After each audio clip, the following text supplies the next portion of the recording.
good member from the 35th to move adoption of the amendment. Thank you, Madam Speaker. Move Amendment 959. Been moved and seconded. We adopt Amendment 959. Remarks. The good member from the 35th, Representative Couture. Thank you, Madam Speaker. This striking amendment ends the cap on special education. Let me explain to you exactly how it does that. The first thing it does is direct and immediate triage where our schools need it the most, where our families need it the most, where our special ed students, our most vulnerable students need it the most. And that is our schools that are most disproportionately impacted by the unequal and unequitable special education cap. Those schools with 2,500 students and below. Those schools are the most impacted. The schools with high amounts of military families, 10% or more, those schools are most disproportionately impacted. And also, schools that are receiving safety net awards, those schools are most disproportionately impacted as well. This striking amendment ends the cap. The cap was instituted long ago because there was overprescription, but times have changed, Madam Speaker. The federal laws, including IDEA, have changed and made overprescription of special ed harder than ever before. And this striking amendment includes provisions to audit through the State Auditor's Office and OSPI to prevent overprescription of special education. But the cap has always been the wrong tool for the problem. The right thing to do for me and you, Madam Speaker, is to fulfill the promise of fully funding our paramount constitutional duty of basic education, which includes special education, and make sure that there is no cap that leaves special ed kids behind, giving them a lesser education, treating 3 of my 4 kids and many other families across our state like second-class citizens.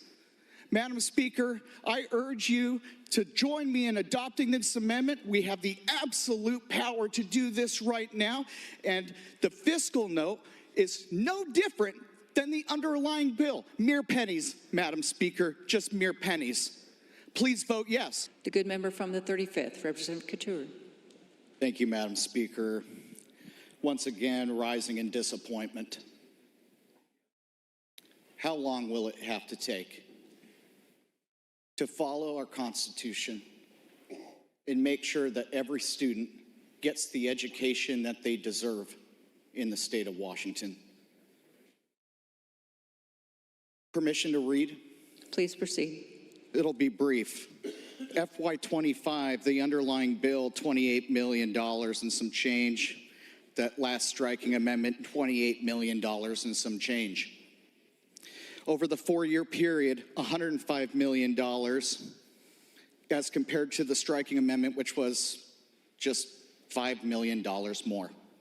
Madam Speaker, there was really, in my mind, no reason not to have used the money we were already going to use to do the right thing, in my opinion.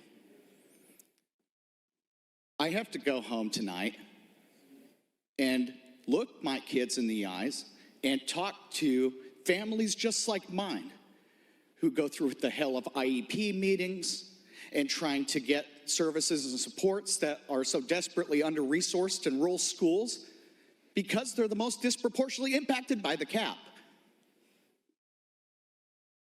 And at least I think I can go back tonight and look at them and say I tried everything that I could. We're on the road here anyway. We have to prevent the McCleary 2.0 of special education anyways. But to me, it just seems like the reason that this did not occur is because it was my idea. Please speak to the policy and not to motives. Please proceed. Thank you, Madam Speaker. I do urge a yes on this bill. It still moves us in the right direction. I view my role as pushing to get to the future that our kids, especially kids like mine, deserve. Please vote yes.